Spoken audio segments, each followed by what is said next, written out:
নমস্কার বন্ধুরা, সন্দীপন মুখার্জি ব্লগসে তোমাদের সকলকে জানাই স্বাগত। আজ 22শে ডিসেম্বর 2024। আজ আমরা চলে এসেছি কালিম্পংয়ের এক গোপন রত্ন সুরুকরেলি নেচার পার্কে।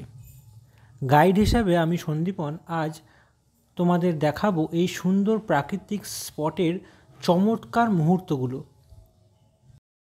বছর শেষে পিকনিক একটা না হলে কেমন যেন ফাঁকা ফাঁকা লাগে, আর ঠিক সেই পিকনিকের কথা মাথায় আসাতেই পরিকল্পনা শুরু হলো। পরিকল্পনা সেই অনেক স্পটের মধ্যে দিয়ে ঘোরাফেরা করলেও আমরা শেষমেশ স্থির করি যে এই স্পটেই পিকনিকের উদ্দেশ্যে রওনা দেব। ঠিক পরিকল্পনা মাফিক আমরা সকাল 9:30টার সময় বেরিয়ে পড়ি এবং সময় মতো পিকনিক স্পটে পৌঁছে যাই। শিলিগুড়ি থেকে মাত্র 47 কিলোমিটার দূরে তিস্তার লোয়ার ড্যাম 3 এর পাশ দিয়ে আমরা পৌঁছে গেলাম এই অসাধারণ পিকনিক স্পটে। সুরুকরেলি নদীর উপর তৈরি ঝুলন্ত বৃষ্টি এখানকার অন্যতম আকর্ষণ।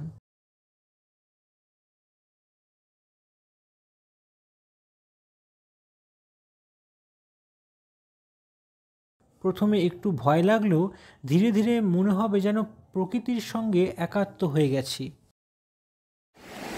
বাবা, এখানে এসে তোমার কেমন লাগছে? এটা খুব ন্যাচারাল বিউটি, খুবই ভালো। আর এটা র্যালি রিভার নদীর ব্রিজ, এটা একটা সুন্দর লাগছে দেখতে। এলাকাটা মোটামুটি খুবই সুন্দর। যদি আপনারা কেউ আসেন, দেখে মনে হবে ন্যাচারাল বিউটি এত সুন্দর, মানে দেখলে আপনি অদ্ভুত লাগবে ব্যাপারগুলো আর কি। আমাদের নিচে রান্নাবাড়ি চলছে এখন, এবং সেখানে আমরা যাবো পরে। এখন ব্রিজের উপরে আছে, ব্রিজটা আমরা আসলাম। মা, তোমার কেমন লাগছে? আমার এখানে খুবই ভালো লাগছে, বেশ ঠান্ডা ঠান্ডা হাওয়া দিচ্ছে। হ্যাঁ, পিকনিকের স্পটটা দারুণ হয়েছে, বেশ আনন্দ উপভোগ করছি এখানে এসে। চারিদিকে পাহাড়, নদী, হ্যাঁ, সবাই রান্নাবান্নাও করছে, চান টানও করছে, সব কিছু মিলে সাথে একসাথে ভালোই লাগছে আর কি। হ্যাঙ্গিং ব্রিজে ওঠার অভিজ্ঞতা কেমন? হ্যাঁ, দারুণ, একটু ভয় ভয়ও লাগছে। হ্যাঁ, আমার এমনি পায়ে ব্যথা, সমানে ব্রিজটা নড়ছে, আমি তাও সাহস করে আসছি এই ব্রিজের উপর দিয়ে।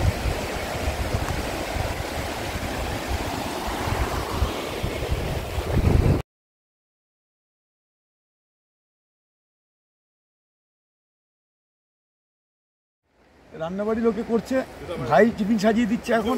এরপরে আমাদের খাওয়া দাওয়া বড় রমজমা। নিচ দিয়ে বয়ে যাচ্ছে নদী, এর নীল জলের প্রবাহ যেন পাহাড়ি গানের মতো বেজে চলছে। নদীর ধারে বসে চা কিংবা টিফিন খুলে খাওয়ার মজাই আলাদা। এই নদীর সৌন্দর্য সত্যিই মন ছুঁয়ে যায়।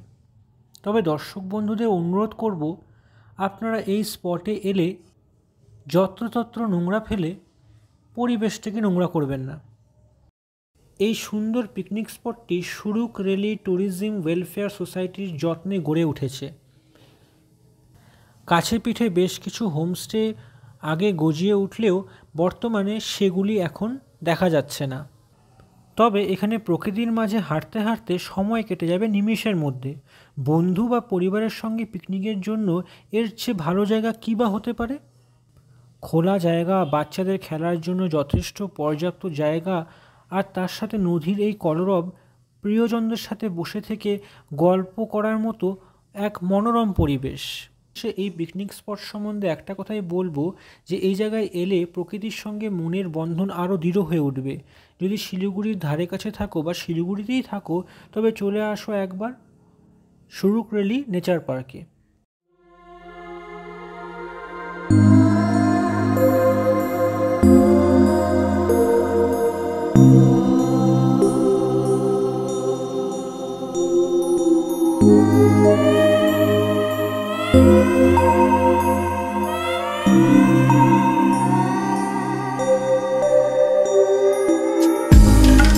ভালো লাগছে, খুব প্রাকৃতিক একদম সৌন্দর্য, তিস্তা নদীর জল।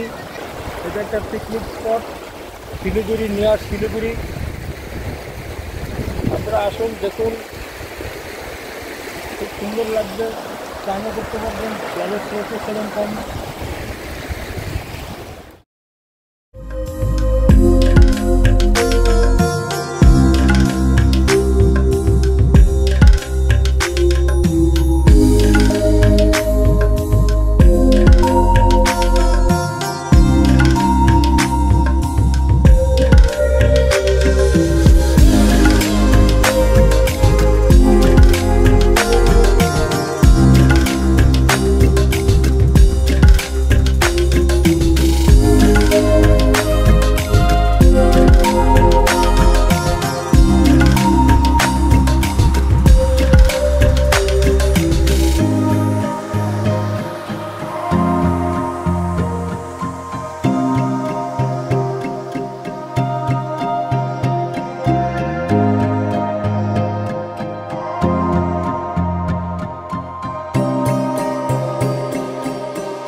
ভিডিওটি কেমন লাগলো জানাতে ভুলবেন না।